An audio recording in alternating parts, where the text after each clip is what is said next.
Welcome बच्चों। अब हम लोग आ चुके हैं क्वेश्चन नंबर 22 पर।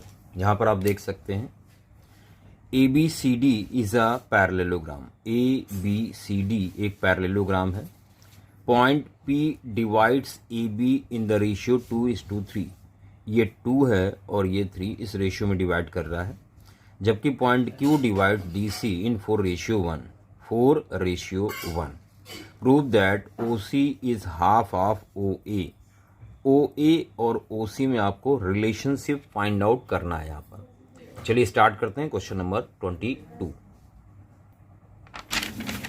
बच्चों यहाँ पर आपको ए पी और पी बी का जो रेशियो दिया हुआ है वो 2:3 है, यानी ये 2 है और ये 3 है। P divides A B in ratio 2:3, यानी आप यहाँ कह सकते हैं गिवन में A P upon P B is equal 2/3। और इसी तरह से Q divide D C in 4:1, यानी ये 4 है और आपका ये 1 है, तो D Q upon Q C is equal 4/1। बच्चों यहाँ पे हम लोगों को ओ ए और ओ सी में रिलेशनशिप लेके आनी है। तो यहाँ पे हम सीधे सीधे बात करते हैं इन दोनों ट्रायंगल की और इन दोनों को प्रूव करने की कोशिश करते हैं सिमिलर। अगर ये सिमिलर हो जाते हैं तो क्वेश्चन सॉल्व हो जाएगा। तो यहाँ पर लिखते हैं इन ट्रायंगल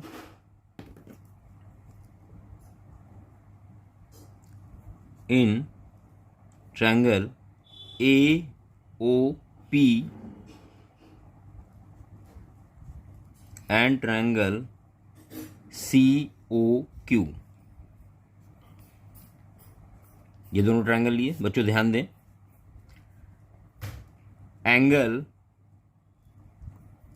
ये आप देख पा रहे हैं, ये वाला angle A O P is equal होगा एंगल सी ओ क्यू,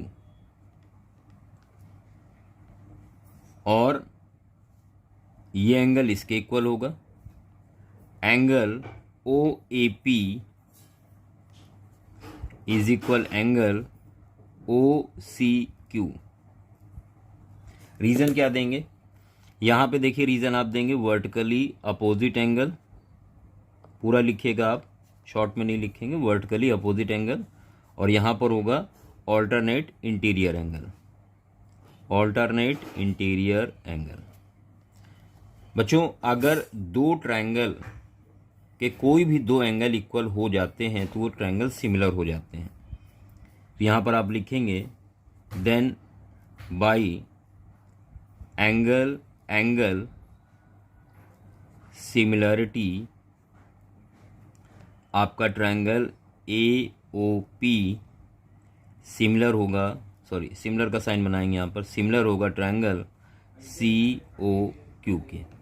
ये ट्रायंगल सिमिलर हो गया सी ओ क्यू के।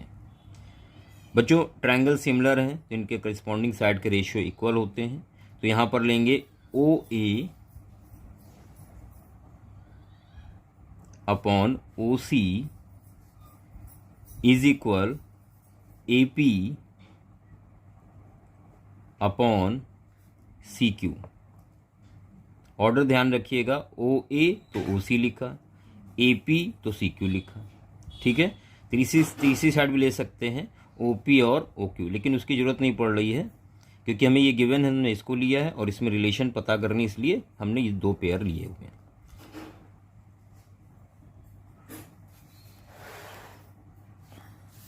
आप देख सकते हैं एंगल एंगल सिमिलरिटी से दोनों ट्रायंगल सिमिलर हो चुके हैं और करस्पॉन्डिंग साइड ओ ए ओ सी का रेशियो इक्वल होगा ए पी और सी क्यू के रेशियो के।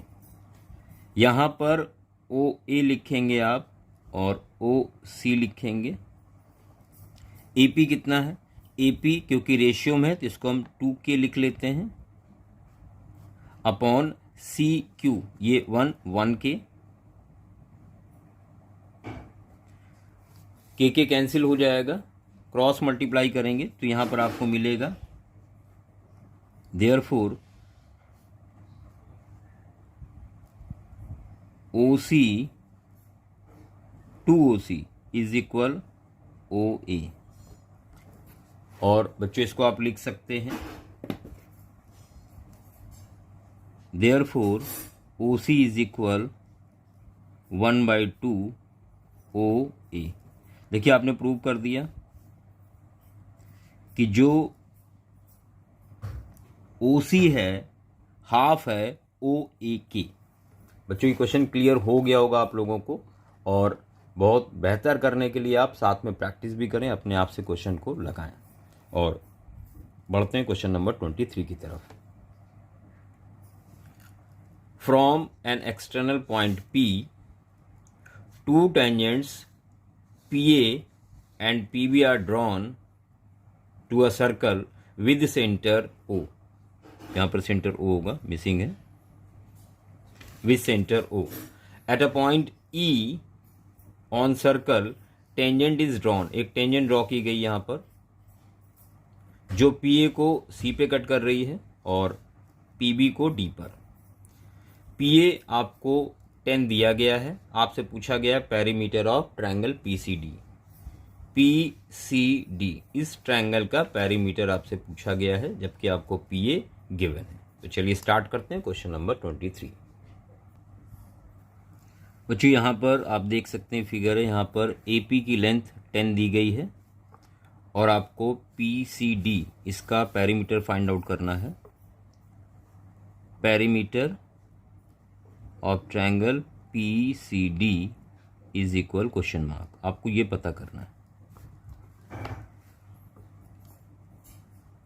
तो पेरीमीटर ऑफ ट्रायंगल PCD बच्चों कितना होगा? ये होगा आपका PC plus CD plus DP। देखिए पेरीमीटर क्या होता है? पेरीमीटर होता है सभी साइडों का सम। जहाँ से चलना स्टार्ट किया वापस वहीं पर आ गए, वो ट्रायंगल हो, स्क्वायर हो, पैरेललोग्राम हो, कुछ भी हो। तो यहाँ पर PC, CD और DP इसका पेरीमीटर होगा। बच्चों यहाँ PC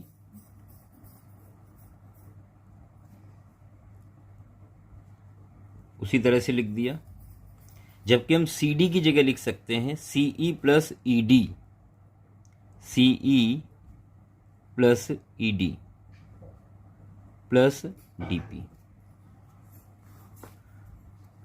बच्चों जो CE है वो CA के इक्वल होगा, इसको हम 1 डाल के छोड़ देते हैं। Perimeter of triangle PCD 1। Since CE equal होगा CA के, CA और CE इक्वल होगा, इसी तरह से DE और DB इक्वल होगा। क्यों? क्योंकि ये एक्सटर्नल पॉइंट है और एक्सटर्नल पॉइंट से जो टेंजेंट ड्रॉ की जाती हैं उनकी लेंथ आपस में इक्वल होती है। इसी तरह से ये एक्सटर्नल पॉइंट है, यहाँ से भी टेंजेंट ड्रॉ की गई, इनकी लेंथ आपस में इक्वल होगी, जैसे कि आपको गिवन थी कि PA और PB इक्वल है क्योंकि एक्सटर्नल पॉइंट से टेंजेंट ड्रॉ की गई है। बच्चों यहाँ पर हम लोग लिखेंगे CE इक्वल होगा CA के और ED इक्वल होगा DB के। यहां पर स्टेटमेंट लिख दें, length of tangents from external point. External point से जो टेंजेंट ड्रॉ की जाती है उनकी लेंथ आपस में इक्वल होती है। बच्चों ये समझ में आ गया होगा। इसी तरह से PA इक्वल होगा PB के, इसमें भी एक सेम हो जाएगा स्टेटमेंट। अभी हम लोग इक्वेशन 1 पे आते हैं। From one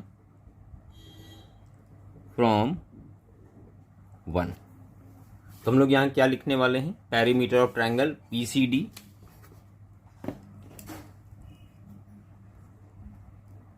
perimeter of triangle PCD is equal PC plus CE की जगह अब हम लोग लिख सकते हैं CA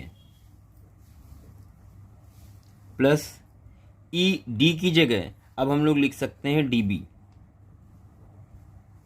प्लस DP। बच्चों ध्यान दें, PC और CA, ये देखिए PC और CA मिलके हो जाएगा PA, उसी तरह से PD और DB मिलकर हो जाएगा PB। तो ध्यान दें, PC प्लस CA तो आप PA लिख सकते हैं, प्लस DB और DP आप PB लिख सकते हैं, इज इक्वल। बच्चों यहां पर PA आपको गिवन है, प्लस PB की जगह क्या लिख सकते हैं, तो PB की जगह हम PA लिख सकते हैं, और ये आप देख सकते हैं 2PA हो गया, 2 इंटू PA आपको गिवन था 10 सेंटीमीटर, तो यहाँ 10 लिख देंगे, और इस तरह से आप देखेंगे कि जो पेरीमीटर है ट्रायंगल PCD का वो आपको मिल गया 20 सेंटीमीटर। बच्चों आसानी से समझ में आ गया होगा, और आप समझने के बाद अपने आप से जरूर करें। बढ़ते हैं क्वेश्चन नंबर 24 की तरफ। बच्चों यहाँ पर 24 आप देख सकते हैं, if 10a plus B is equal √3 and 10a minus B is equal 1/√3 and a plus b lies between 0 degree and 90 degree and a is greater than b, then find a and b। आपको angle a और angle b find out करना है। Question number 24। बच्चों 10a plus b is equal √3 दिया हुआ है, यहां पर हम लोग लिखेंगे 10a plus b is equal √3। 10 में किसकी वैल्यू होती है, ये होती है 10 60 डिग्री की वैल्यू। 10 ऑपरेटर है, दोनों तरफ से हमने रिमूव करा दिया, तो यहां से आ जाएगा आपको a plus B is equal 60 degree, एक इक्वेशन मिल जाएगी नंबर 1। और इसी तरह से आपको दिया गया है 10a minus B is equal 1/√3। बच्चों यहां आप लिखेंगे 10a minus B is equal 1/√3। 10 में किसकी वैल्यू होती है, तो 10 30 डिग्री की वैल्यू होती है। 10 ऑपरेटर रिमूव करा दिया, तो आपको a माइनस बी यहां से मिल जाएगा 30 डिग्री। देखिए इक्वेशन 1 और 2 मिल चुकी हैं, यहाँ हम लोग दोनों को सॉल्व करके ए बी की वैल्यू फाइंड आउट कर सकते हैं। बच्चों यहाँ क्या करने वाले हैं, दोनों इक्वेशन को ऐड करने वाले हैं, यानी हम लोग यूज करने वाले हैं एलिमिनेशन मेथड। तो आप लिखेंगे इक्वेशन 1 को ऐड किया इक्वेशन 2 में, on adding equation 1 and 2 we get, तो a plus B is equal है 60 degree, a minus B is equal है 30 डिग्री। देखिए b कैंसिल हो गया, 2a is equal 90 degree, therefore you will get angle a is equal 45 degree. एक answer आपको मिल गया। अब आप a की वैल्यू रख दें इक्वेशन 1 में, फ्रॉम इक्वेशन 1 इक्वेशन 1 थी a प्लस बी 60, तो a यानी 45 degree plus b is equal 60 degree, therefore you will get angle b is equal 60 minus 45 15 degree. बच्चों आपको दोनों आंसर यहाँ पे मिल चुके हैं, और आसान सा क्वेश्चन था। और इसी के साथ बढ़ते हैं क्वेश्चन नंबर 24 के और वाले पार्ट की तरफ। Find value of x if 2 cosec square 30 degree plus x sine square 30 degree minus 3/4 ten square 30 degree is equal 10। यहाँ पर डिग्री का साइन नहीं लगा हुआ है, होना चाहिए। ठीक है, तो इसको स्टार्ट करते हैं सॉल्व करना। यहाँ पर आप लिखेंगे 2 इंटू कॉसेक 30 डिग्री की वैल्यू 2 और स्क्वायर लगा देंगे क्योंकि होल स्क्वायर लगा हुआ है, plus x into sine 60 degree √3/2 square लगा तो स्क्वायर लगा देंगे, माइनस 3/4 टेन स्क्वायर 30 डिग्री। 30 की वैल्यू होती है 1/√3 और आप स्क्वायर यहाँ पर भी लगा देंगे, इज इक्वल 10। बच्चों यहाँ मिल जाएगा 2 × 4 = 8 प्लस √3 का स्क्वायर 3 होगा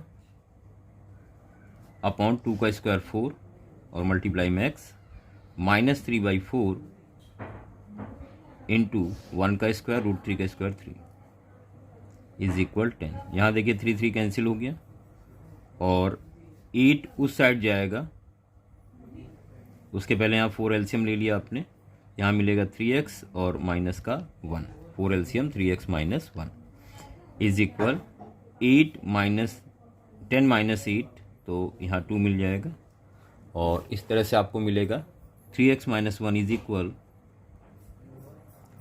क्रॉस मल्टीप्लाई किया 4 × 2 = 8 हो जाएगा। बच्चों माइनस का 1 उधर जाके ऐड होगा तो 9 हो जाएगा और इस तरह से फाइनल आंसर x की जो है वैल्यू आपको मिल जाएगी 3 3 × 9। बच्चों आसान सा क्वेश्चन था और इसी के साथ हम लोग बढ़ते हैं नेक्स्ट क्वेश्चन 25 की तरफ। With vertices A, B and C of triangle ABC as centers, arcs are drawn with radii 14 centimeter and 3 portions of the triangle so obtained are removed. Find total area removed from the triangle. जो remove किया गया उसका आपको area निकालना है। तो चलिए समझते हैं इसको डायग्राम से। बच्चों यहाँ पर आपको एक ट्रायंगल दिया गया है इस तरह से ABC और आपसे बोला गया है कि यहाँ पे 14 रेडियस ली गई है ए को सेंटर मानते हुए और आर्क लगाया गया है इस तरह से आर्क लगाया गया है और इस पोर्शन को कट करके निकाल दिया। इसकी रेडियस है 14, ये रेडियस 14 है, यहाँ से इसको कट करके निकाल दिया गया। इसी तरह से यहाँ से पोर्शन कट करके निकाला गया इस वाले को और इसकी रेडियस भी 14 है और इसी तरह से इसको कट करके निकाला गया, इसकी रेडियस भी 14 है। बच्चों यहाँ पे आपसे बोला गया है कि जो कट करके पोर्शन निकाले गए हैं इनका एरिया क्या होगा। तो आप देख सकते हैं यहाँ पर जो पोर्शन कट करके निकाले गए हैं ये आपका सेक्टर है और आपको पता होना चाहिए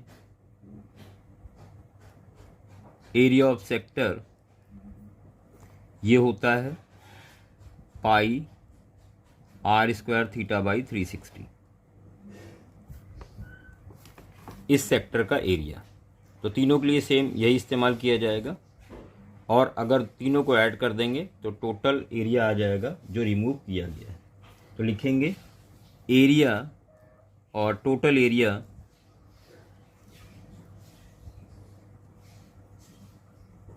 रिमूव्ड। बच्चों क्या होगा पाई r² θ अपॉन 360 डिग्री। ये पहले के लिए तो रेडियस तो सेम है, यहाँ θ1 मान लेते हैं एंगल। दूसरे का ये थीटा एंगल ये वाला होगा, ये वाला angle pi r² θ2 upon 360 degree plus pi r² θ3 upon 360 degree. बच्चों तीनों को ऐड कर दिया यहाँ पर।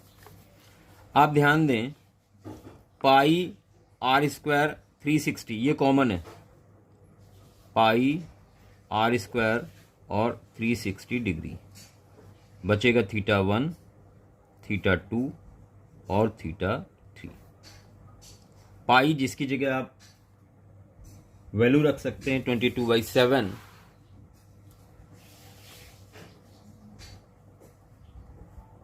इंटू रेडियस आपकी 14 है तो 14 इंटू 14 हो जाएगा, और 360 डिग्री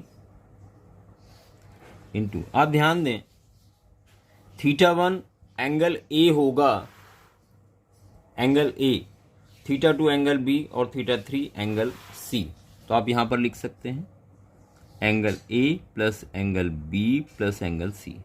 और आपको बहुत अच्छे से पता है किसी ट्रायंगल के तीनों एंगल का सम 180 डिग्री होता है, तो उसको यहां रखा जा सकता है 22/7